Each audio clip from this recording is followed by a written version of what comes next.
শীতকালের দুপুরে কিংবা হোক সকালে মাখা কিংবা ভর্তা, গরম ভাতে দুটোই যাবে বেশ মজাদার।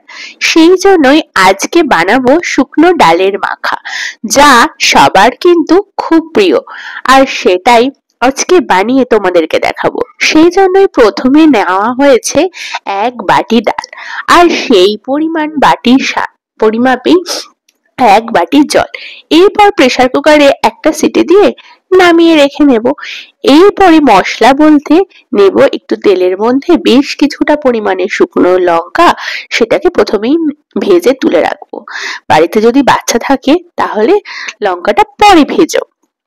এরপরে ওই তেলের মধ্যেই রসুন দেবে ফোড়নে। এরপর একটু লাল লাল হয়ে আসলেই সেটাকেও তুলে নেবে। এরপরে কুচি কুচি করে রাখা পেঁয়াজ গুলো ওই তেলের মধ্যে দিয়ে একটু একটু লাল লাল করে, কিন্তু বেরেস্তা নয়, এরকম করে ভেজে তুলে রাখবে। দিয়ে সমস্ত ওই শুকনো লঙ্কা, রসুন আর পেঁয়াজকে ভালো করে হাতের সাহায্যে মাখিয়ে নাও প্রথমে।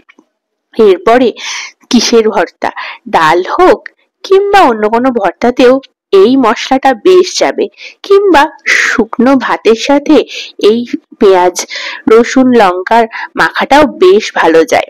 ব্যাস, গরম ভাতে চেটেপুটে সার্ভ করে দাও।